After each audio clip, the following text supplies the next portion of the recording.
2 hours.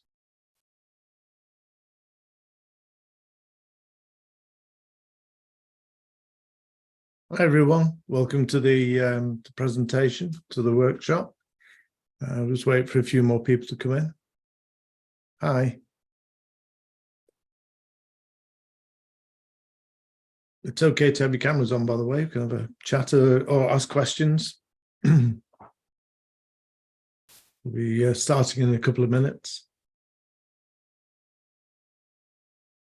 Just wait for everybody to come in.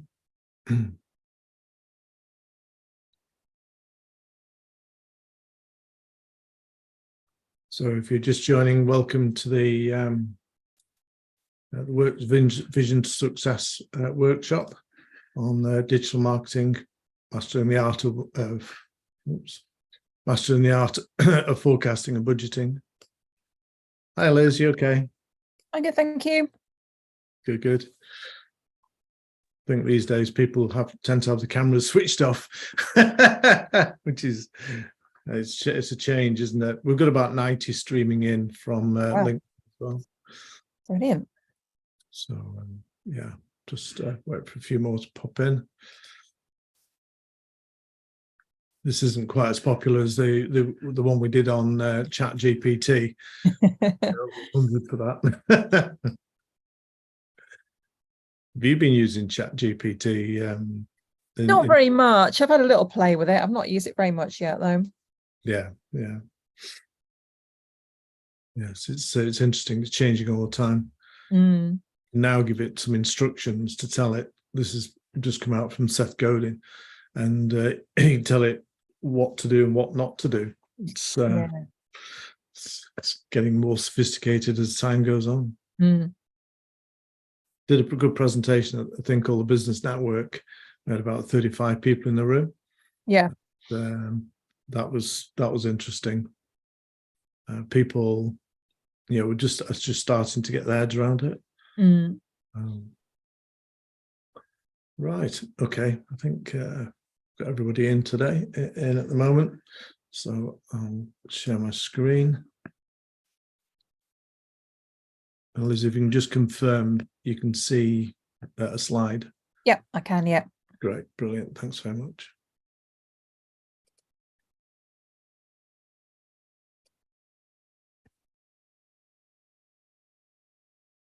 Okay.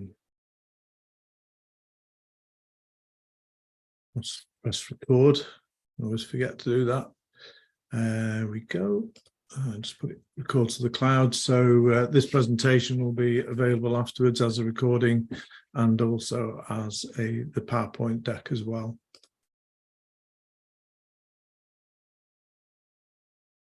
Okay, welcome to the Vision to Success Digital Marketing Workshop, mastering the art of marketing, forecasting and budgeting, which I'll be presenting today. These are free, regular workshops that are designed to help you take your vision and hopefully realize it into a successful business. The overall structure for the next hour will be short introductions to who we are, what Vision to Success is all about, an educational presentation on this aspect of marketing. Please feel free to, I haven't got my assistant with me today, who normally looks after the chat. So you just have to bear with me a little bit. Of course, I've just lost the chat window as well, which doesn't particularly help. There's my chat window gone. There we go. Yeah. So if you've got any questions, please feel free to put something into chat, and I'll pick it up as I do the presentation. We've got two screens, this bottom right here, so I should be able to see it. And then if there's any time, I'll open the floor to questions. Now, this is quite a technical subject, as you can imagine. Marketing and finance are not normally happy bedfellows. So we'll be sort of, please feel free to ask a question, because if you're asking it, somebody else will, and there's no such thing as a stupid question. So a little bit about me, for those who don't know me, I've been doing coaching of digital marketing strategy and implementation for the last 20 years, and I've worked with over 600 businesses. We've got 3 brands where Cub is the main agency, and then we've got Vision to Success, which is the training, consultancy, support. And then we've also launched an app to help people, marketeers, to do marketing strategy. And we've plugged in ChatGPT so that it's a lot faster and efficient. We have talked about it in the past. We're talking to universities, incubators, marketing consultants, and business owners, and just about to start free trial. So if there's any interest, please let me know. We've already got quite a few people on board in the user testing program, so looking forward to testing that out. So why are we here? Why are we doing this? Well, it was interesting. I was saying to Liz, I did a presentation to the Business Network. If you're in Lancashire, Business Network's a great network to be in. And it was quite a surprising audience of 35, an in-person network. And it was interesting how not many people knew who their buyer persona was, for example. They're all very bright and intelligent people. And I was surprised at how many couldn't really nail who their perfect customer was, who their ideal client was. So definitely some work to be done. So we're here to build on your knowledge, help you solve your digital marketing problems. And we've got the hub, which I'll talk to you in a minute, which is about 200 plus people in it now. And we believe the future is through collaboration, very much so. We collaborate with lots of companies, and it really does help. Okay. So what is Vision to Success? Well, we'd run the free monthly workshops as today. We've got the hub.visiontosuccess.co, which is where all the free material, free training is, free support, free resources. We're building the app. As I mentioned, we do have a full course on marketing strategy. I've not added it to the slide yet because we're just about to launch. And we've just launched on TikTok, 5-minute videos. So one subject, one little training snippet. The reason why it's not launched on here yet is that we're going to virtualize me. I'm going to make me into an avatar. Got the filming next week. And this will enable me to really speed up the production of these 5-minute videos. And this is how fast AI is growing. If you're not already playing with it or looking at it or evaluating it, then you need to. I've never seen a piece of technology come in so quick. I'm at the Pro Manchester conference on Friday in person on the panelists on the future of marketing, and we'll be talking about the speed at which technologies are being embraced.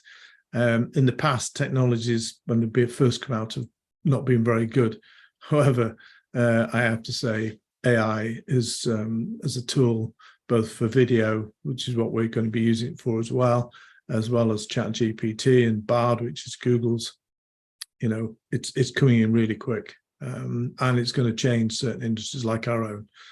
Marketing agencies need to be fully embracing this stuff. So we have a philosophy of we can help no matter what your budget, ambitions, or stage of growth. We can do free via the hub. And obviously, we're here to do consultancy. So this is the hub. We've got up here courses, and we've got quite a few courses available. So that's hub.visiontosuccess.co. And these are the free. We've got some paid ones as well, but we've also got some free courses. LinkedIn's quite a popular one, and we notice how to get more customers on via social media is one as well. If you're a startup, you definitely need to do how to launch a new product or service. And then we've got a mini course for the which is a shortened version of the paid one, but the paid one has a lot of extra stuff in it. Okay, as a free thank you for attending the workshop. Happy to have a one-to-one with me. So it's calendly.com, Peter Dickinson /30 minutes. And we're very happy to have a chat, anything to do with marketing wise or business wise. So feel free to book in a slot if you'd like to ask more questions about today or any particular marketing issue. So welcome to the art of mastering the art of marketing, forecasting, and budgeting. It's quite interesting how I've sort of straddled the two sectors, but it's more and more becoming more important as marketing systems become more complex, as you need to use more resources like email, websites, social media, paid advertising, etc. You do need to do some more joined up thinking, and that needs to tie back to a financial model. Okay, so how do we develop the model in the first place? So first of all, we look at why have a budget. Well, it's about controlling that spend. I don't know about you guys, but I know we're in fairly economic turbulent times. We did a restructure of the business during the summer in order to cope with increasing demand for more specialist services. So we're more of an agency associate model now than we were just have a team of people in Manchester.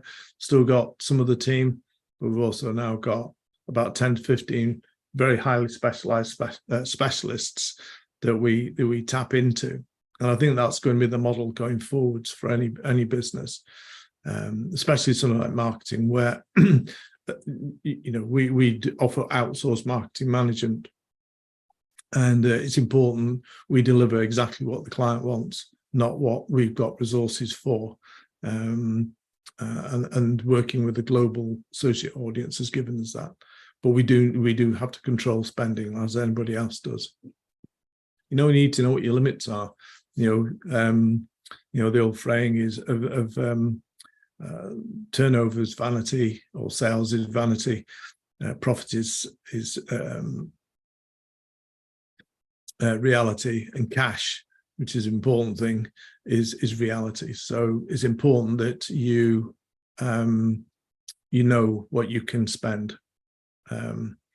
It provides a focus. There's nothing like, I was doing ours this morning, going through all the spend and going, well, what are we paying for this? Why are we buying this, etc. It's very easy, especially in slightly larger companies, and we're not a huge company, but we're about £250,000 mark. It's very easy for extra costs to sort of creep in that you don't know about, and so you need to know what's being spent and how effective that spend is. Is that money being spent sensibly? And therefore you get financial certainty. So what is a financial model? I was conscious when I was doing this is I use business modeling, financial modeling all the time. But if you're not into finance and things like that, then it can be what is it? What is it? Well, it can be a spreadsheet or an app which takes the resources and lets you simulate various options. And you've probably all played around with spreadsheets, putting in your budget, putting in and so on. And if you ever speak to an accountant, because they don't really know much about marketing, they'll just put in a budget, one line of budget. Well, it needs to be a lot more complicated than that in order for you to understand what's working and what's not working, and hence why we developed the model. We initially used to use spreadsheets with clients, but now we've got the model to work with. Okay, so when we're so you can imagine, most companies sell quite a lot of things, especially if you're an e-commerce company. You might have several thousand products, but it's really interesting. One of the things I love about data is that if you have enough of it, you can get sensible averages out of it. So actually you can model it on the average sale value. Now, most e-commerce businesses, most accounting packages will spit this will give you this number straight away. And basically it's if you add up all your sales and then divide by the total number of orders, that will give you your average sale value. Now, it sounds a bit arbitrary, but actually it works. But it's and you'd be surprised what that number is. Oops. So the other thing that customers need to take into account, that you need to take into account, and this is what is the lifetime value of a customer? So if you're selling washing machines, I don't know, last between 7 and 12 years, depending on the make, etc. So for a sort of company selling washing machines, lifetime value is actually quite low, because they're only buying a washing machine at, I don't know, £500 every 7 or 10 years. If you're in Tesco's or any of the supermarkets, you walk into that supermarket, you automatically have a £250,000 lifetime value on your head. So when somebody changes from, I don't know, Tesco's to Sainsbury's or whatever, that's a £250,000 that's just dropped out of that business. It's quite interesting when you think about it. So, we've all moved to, whether we like it or not, recurring revenue type models for buying software. And the game is, if you can, in your business, if you can create some recurring model yourself, because then the lifetime value becomes a lot higher. And then it makes it a lot easier when you're trying to acquire a customer. Say if the lifetime value is, say, 3 years for a software-based product, then you can add up that 3 years. So the acquisition cost can be quite a bit more than the initial subscription cost revenue. So it's an important thing to think of. What is the lifetime value of your average customer, and maybe of your best type of customers, and maybe of your worst type of customers, so you can see where you can put your effort into. Okay. Break-even points, really important. What is your break-even point? When I'm working with clients, I always, because they don't always know their profitability, what we do is every year we say, right, okay, what's the break-even point now? What revenues do you need to bring in order to cover the costs? So and then all I have to do then when I meet up with the client is say, well, what was your revenue? Because I know what their break-even point is, so I know whether they're in profit or in loss, without having to go, what's the profit this month? Because they may not know. So yeah, work with your accountant and find out what your break-even point is, and then if you're below break-even point, then what is it what do you need to do in order to get past that? So that's another super important point. You've got to know what that is. Obviously, when you're calculating break-even, you've got to take it's also based on your direct costs. It's easy if most of your costs are overhead, if you're a small sort of business, but if you've also got variable costs in there, then it is a bit more complex, and especially if you've got a mix of we've got a customer who's got some services at 75% gross margin. I'll have a love a coffee, please. And some that are 50% gross margin. So that mix will also change break even. And that's where you end up sometimes having a conversation with your accountant, because it's faster to deal with that, to talk to them about it. But it's very important. You need to know on a sort of what your average, what that is. Okay, so burn rate.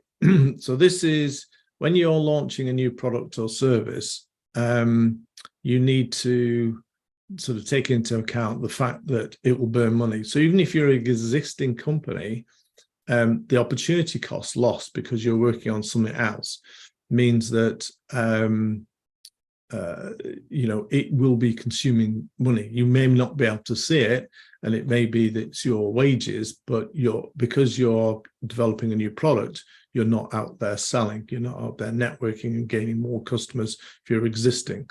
So it applies not only to to new companies, but it also needs to be borne in mind when you're working, even your existing company.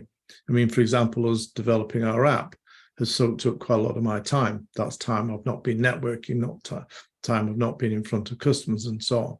So there is a cost, and they call it burn rate. If you're a startup working with investment, then you're literally burning through money, and you've got to be able to control that. I've been with one company where they had to go for 3 rounds of investment because the business owner kept changing his mind and kept changing the design of the systems they were doing, and that kept putting them back. Instead of launching, getting some money in and then fixing it, he wanted it to be perfect, and perfect is the enemy of launching any business, because if you keep working for that perfection, that's longer you're burning cash, etc. So if you are launching something new, do calculate the burn rate, and then ask yourself, is it sustainable? And if not, what's your contingency? What are you going to do? Are you going to slow down the product development? Are you going to go out and get some bank funding? You're going to get an overdraft, etc. But you almost must always be planning that. So we're going to just step into a step-by-step guide now. This is where we are going to get sort of hurt your brains a little bit, I'm afraid. I've tried to keep it as simple as possible. This is the model that's actually embedded into our app. And this is the model which we've used in spreadsheets when we've been working with funded high-growth startups. So hopefully you're all familiar with the term return on investment. This is a principle that every pound you spend on marketing, there should be an associated rise in sales of some kind. And it may be delayed.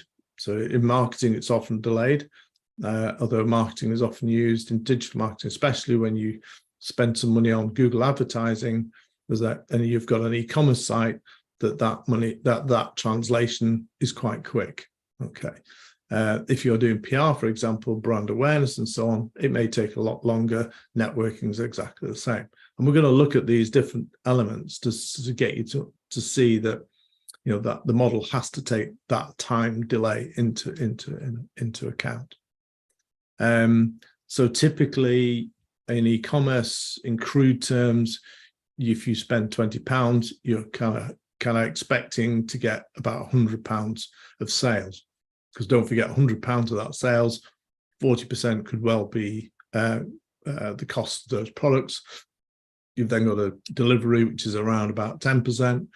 And if you're spending 20% on your advertising, we're quickly running out of money to buy overheads and to give you a profit. And that's why, although e-commerce businesses sound really exciting and really fun, they're not the most profitable businesses in the world because their margins. And if you then sell through Amazon and eBay, those percentages get a lot higher, what they take for putting you on the platform. So that cost of acquisition is very important. You need to know, whatever business you're in, how much does it cost to acquire the customers? Because we then go back to the lifetime value. So if the lifetime value is, say, £1,000 and it costs you £500, then it's not going to work. But if it costs you £50 to get that £1,000 lifetime value, then that's fine. And you should have an idea of what your lifetime value of your customers are. Okay, so this is where we kind of hurt the brain a little bit. So we've got whatever the marketing activity costs multiplied by a percentage conversion ratio, which we're going to do a deep dive into in a minute, and then the average value of a conversion. And if you remember, we calculated what the average order value is, so you then get the potential sales from the marketing activity. And that's the basic model. It gets a little bit complicated because we've got to take sometimes these time delays into account, but that's a fundamental principle.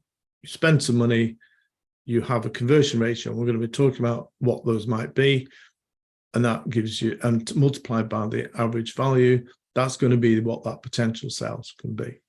And with something like Google advertising, where the effect's quite immediate, you spend some money, people click on it, people click, you pay that money, they go onto your website, a certain percentage will buy a product, so that turns into money. And we can do reports and stuff like that quite easily on that sort of thing. And it's a very easy, very direct relationship. Some of the other stuff, a little bit less direct. So we're going to look at what's actually involved. What are all those costs? Well, you've got the initial setup costs, maybe building a website, for example, doing a video, etc. And then if you're working with an agency, there'll be some monthly management costs. If you're not working with an agency, you've still got salary costs. Salary costs are not hidden. Even if you've got an apprentice, that is costing you money for them to do whatever it is they're going to do. If you're using LinkedIn or if you've got a website, so LinkedIn Sales Navigator has a cost, Hootsuite, Social Champ, these social media things, we must spend about £2,000 a month on systems to manage all the client information. And then you've actually got the spend itself. If you're on Google Ads, Facebook, TikTok ads, and so on. And sometimes there's not that cost there. So if it's search engine optimization, it might be that you pay an SEO company £500 to £800 a month, and they'll do work on an ongoing basis. But there with SEO, it does take time for that to kick in. So the conversion ratio of spend to signups can be a bit lower, and we're going to go into that in a minute.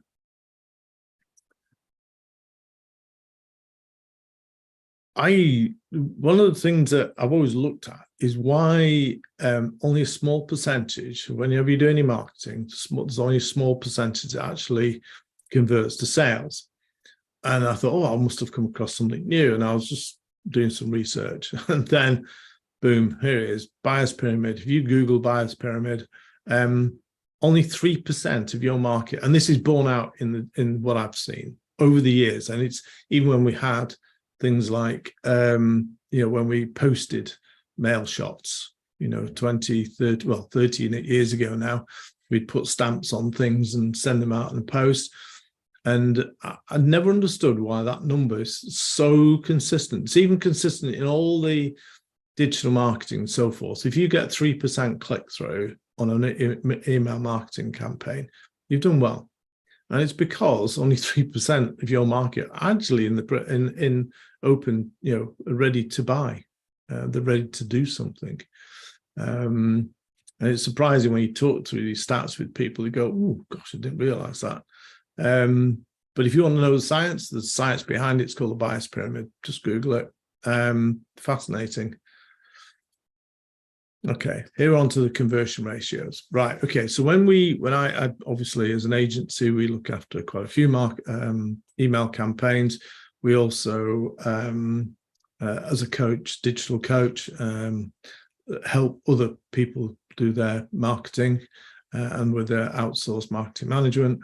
And on average, and if you can Google this, marketing, and we see it all the time, email marketing open rate is 18%. There have to be a really connected audience to get higher than 18. And then from that, you get about 2% click through. So if you're on a really engaged audience, say, for example, I always recommend manufacturers to email on a regular basis offers, ideas, innovations to their distributors. And, those will get bigger stats than that.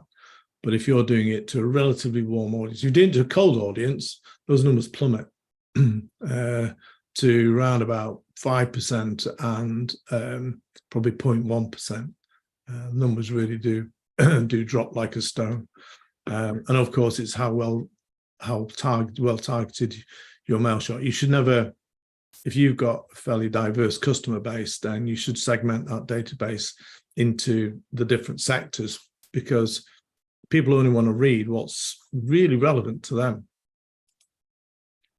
Google search, I get, because of, again, being an agency, I get probably about, I don't know, every month, 30 odd reports of Google Search Console.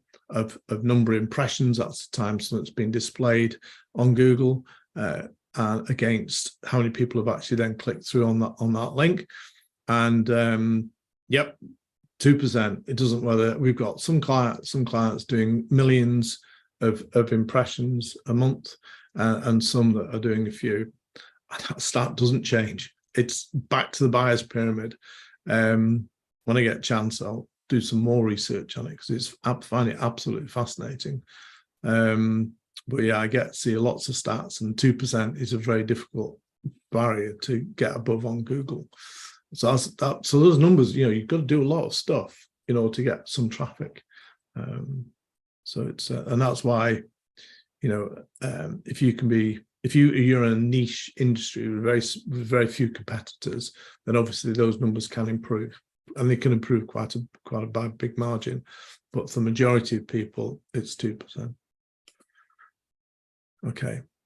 On ad spend, again, this is very much a generalization, but if you spend £1,000, you'll get it's £1 per click. You'll get 30 people clicking through. It's just the way it is, and that's why you have to when you're spending on ads, you've got to make sure that they are set up correctly. 2% of web traffic, again, will convert. So if you've got 1,000 people on your website, you might get 20 inquiries. Depends. You might not. It depends how focused your website is, how easy it is for them to navigate your website, and how many. We're doing some research on the moment. We use a thing called SEMrush, which is a SEO type management package, and there's a thing called intentional keywords. What's their attention? Is it just for information? Is it commercial? What's the traffic? And the bulk of traffic queries that are going through are not monetary, not looking to do something now. They're just getting information. And if you want to improve any of these things, like I said, you've got to improve the audience. Easier to do with email marketing, a lot harder to do with these, but it does depend, say, on search, how well the site's been optimized. Are you targeting the right keywords? Are you writing stuff that target buyer intent keywords that where the buyer's actually looking to do something? The longer the keyword search, the more intent that there is. So you can improve your conversion ratios, look at your demographic, look at the, what their background is, what their goals are, is there a certain personality to those? Where I'm playing around with TikTok at the moment, and I've gone for we'll do it, break down a generation, but a baby boomer type approach, very sensible, very straightforward. Whereas if you look at the other sort of people do marketing and so forth on TikTok, is very much more Gen Z, very much more interaction and so on. So it'll be interesting to see how that experiment goes. And sometimes you do have to experiment, especially with things like TikTok, because the rules aren't written yet. People think they're written, but I don't think they are. We've got a client who's a coach who trains coaches, and she's doing a monthly, daily, I think it is, little stand-up chat to a camera, and so it'll be interesting to see how that develops. What works and what doesn't work. At the moment on TikTok, I think, is still open. The other channels like Instagram and websites and so forth, is pretty much, we know what you've got to do. But look at what their challenges are, what are their pain points, what are their major fears, how do they buy? Different generations. We've got Alpha generation coming up behind Gen Z, so I'll be another set of rules, because each of them has been more and more embedded into technology and digital life. So that changes people's buyers' behavior. There's a whole generation that doesn't watch live stream TV. live TV. So that's a real challenge for people with doing TV ads and so on. How do you sell to somebody via a TV ad, which is what you normally do, like your cars and things, if they don't watch live TV? Now I know I watch stuff on all four, on the app, and then they force you to watch the ads within the because we have the free one. But on things like Disney and all those, Netflix and so on, we don't get ads because we pay for it. So yeah, things are changing. Okay. So typical, so we now think about the actual tasks that you would do in your marketing. And that's not just digital marketing, it's also sort of networking, good networking networks. As I said, the business network up in Lancashire does a great job. And there's the Shout and and BNI is a bit Marmite, but it works very well for some. So but these all require money and they all require time. All of which is in short supply. So you've got to get that return on investment. You can't just go to these things and keep going. And if they don't give you a return, then you should be looking at other things. Conferences, exhibitions. So I'm one of the keynote panelists on the thing on Manchester on Friday. I'm at a fintech conference tomorrow. What is it that so some of this stuff does work, but you've got to look at what your return is. So we'd expect a mix of these things when working with clients. But notice, if you look at all these, you think, well, actually, do I do all these? I do look after my website and so on. Do I do some keyword research? Really important. Before you start building a website, do some keywords, because you want to be writing about stuff that your target audience wants. And you've got to know what your target audience wants in the first place. But some people don't, as I found out the other day.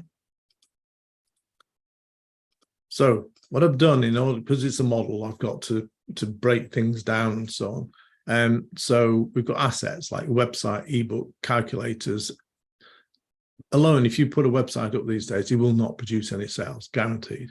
I know I spoke to somebody only about a year ago, and they were saying, well, I can't put my website up, I might get flooded. I said, I'll be down there packing the boxes with you if you do get flooded, because that's never going to happen.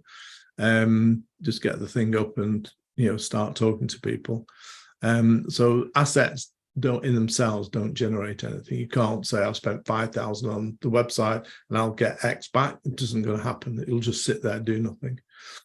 Advertising, if you want the fastest way to get something in, if it works for your industry, it doesn't work for everybody. Google ads, Facebook boosting, Instagram ads, TikTok ads, they're all about getting somebody, attracting them, taking them to a shop, converting them,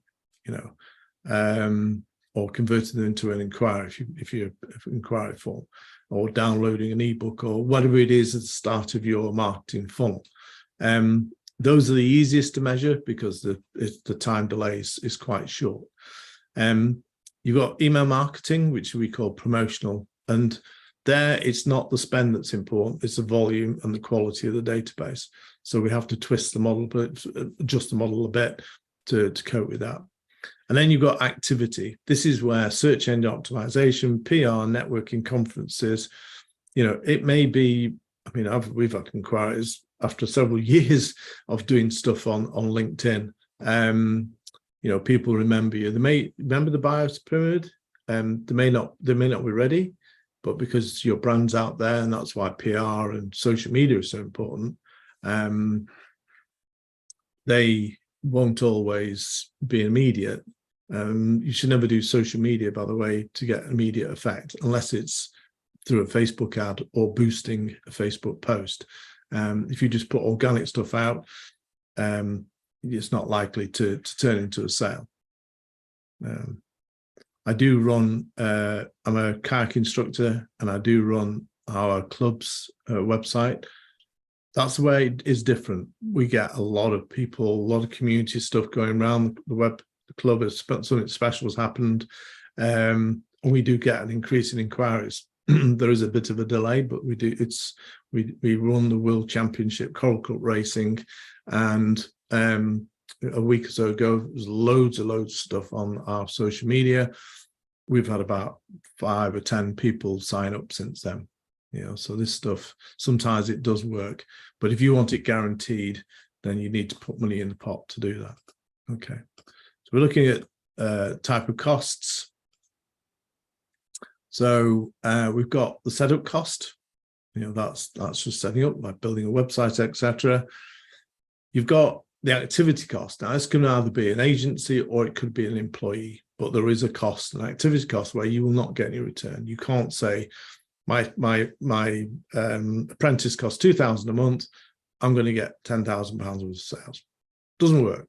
So you can't include that. You then got the systems costs, web hosting, sales navigator. Like you say, you might use Social Champ or whatever, or a program to do the posting, etc. So there's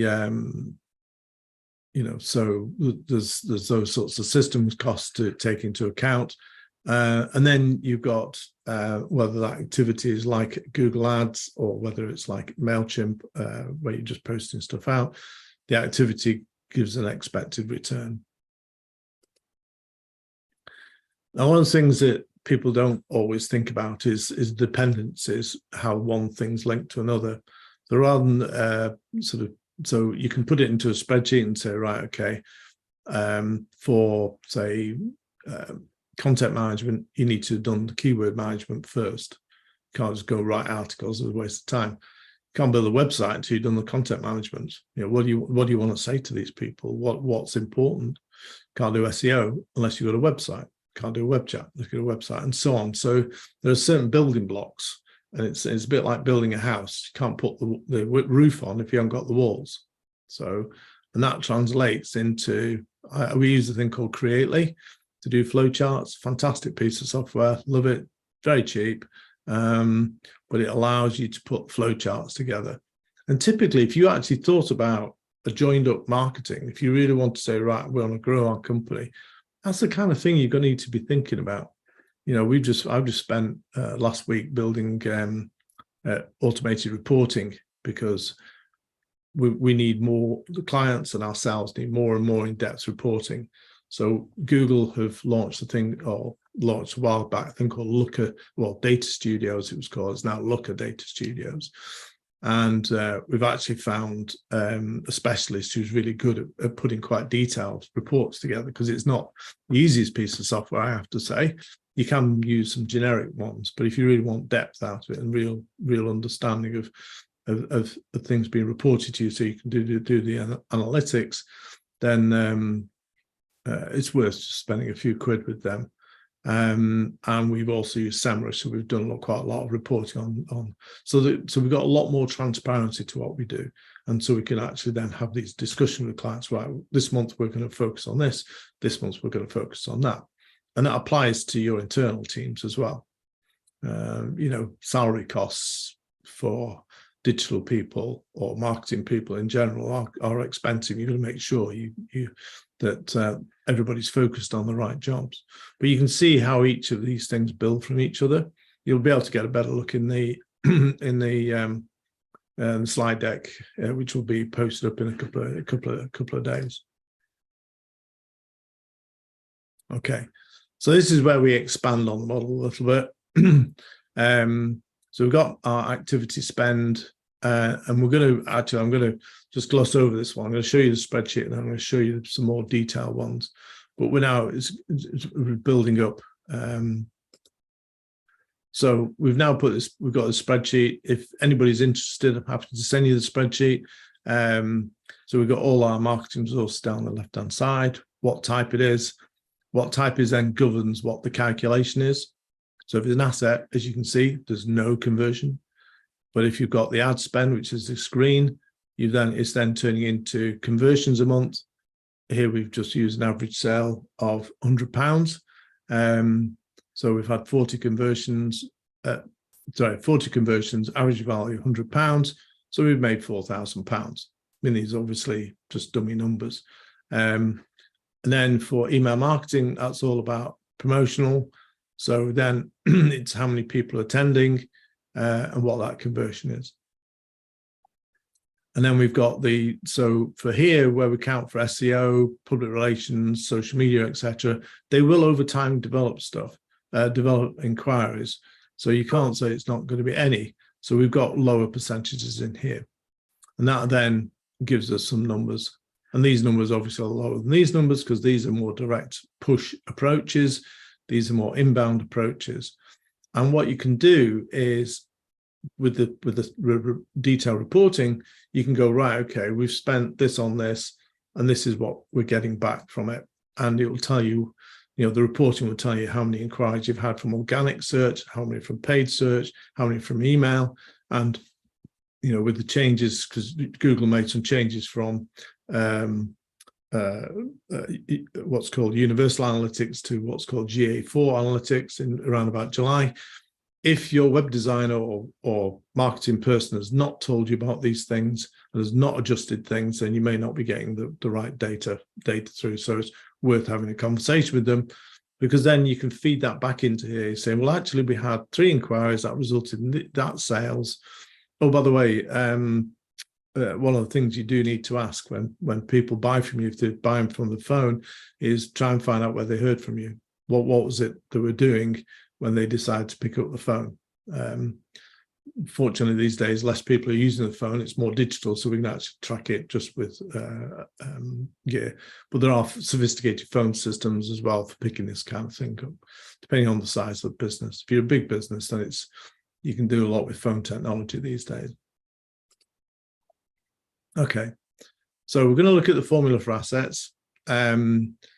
Just having an asset doesn't mean it's sales. So, and so for financial bonding purposes, it's simply an overhead cost that reduces the gross profit of the sale.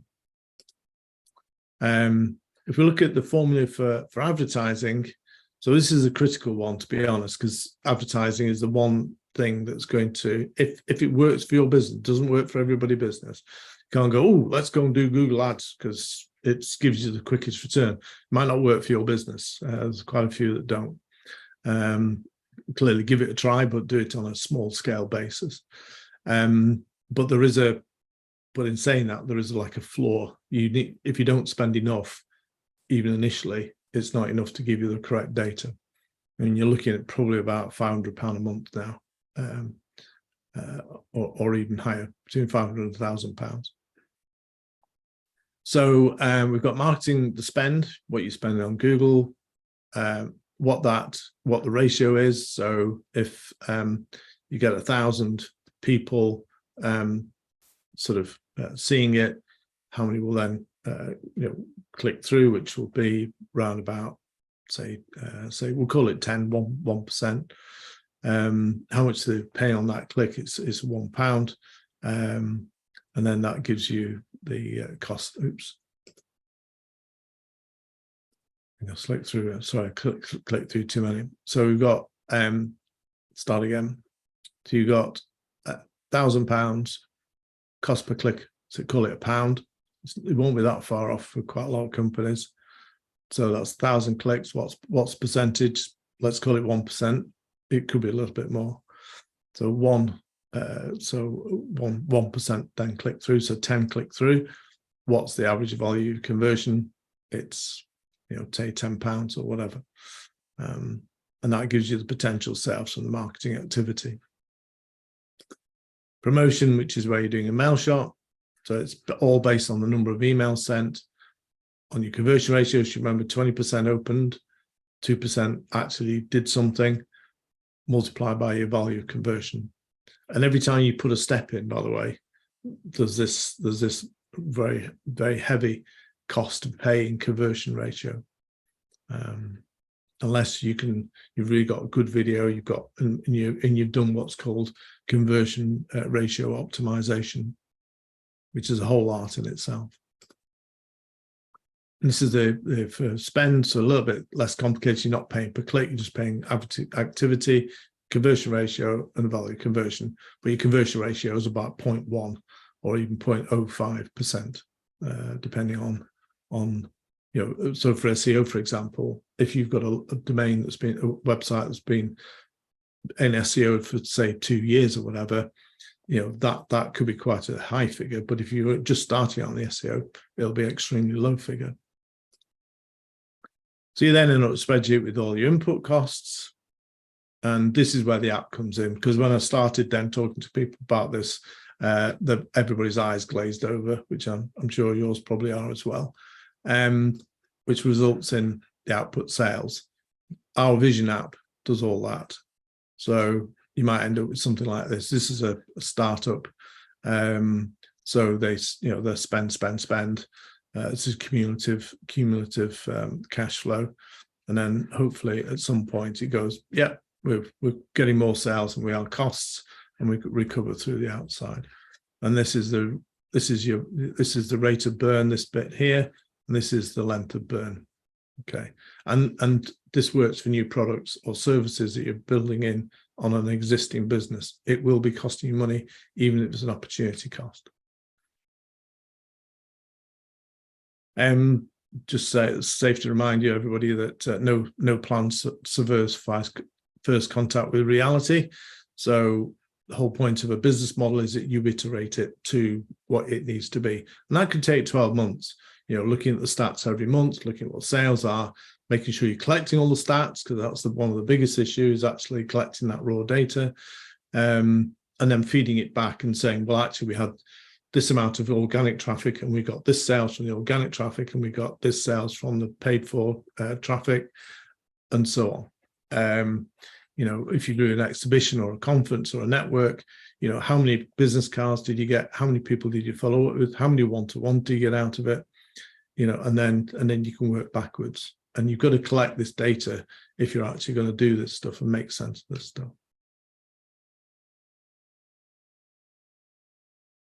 So some actions. So the first thing to do is bring together all the costs of your digital marketing or marketing into a spreadsheet by month. As I say, in a few months' time, you'll be able to do this with our Vision app. We've had to create it separately to Vision to Success because marketing consultants were telling us that they didn't want, if they were going to use the app, they didn't want to see all the stuff that we're doing here. So it's now a completely separate brand, and it'll have its own marketing channels and so on. But you'll have the app to do all this for you. But it equally works in that spreadsheet, which if you email me, I'm happy to give you. So enter, what your costs are, your average cost per click, and so on. Look at the analytics, get the conversions, and then create a value. And now you should be able to compare actual revenue with predicted. And say if you're keen to get going straight away, send me an email and I'll send you the spreadsheet. If you're happy to wait, then the Vision app will do all this for you. And then, of course, like any business, you should review everything. Then gives us thank you for spending time with us. Hopefully, you found it useful. We've got a full course on how to do marketing strategy at Vision to Success at the courses page, and drop me a line, growth@cub-uk.com, if you like any help with your marketing. If you're interested in our 5-minute micro courses, then again, drop me an email and I'll make sure that you're notified. We'll probably do a bit of a launch on the standard mailing list that we have as well, just to to get out there. Do we have any questions? Any thoughts, comments, feedback? Nope. Silence. Okay, I won't prolong it. Thanks, Liz.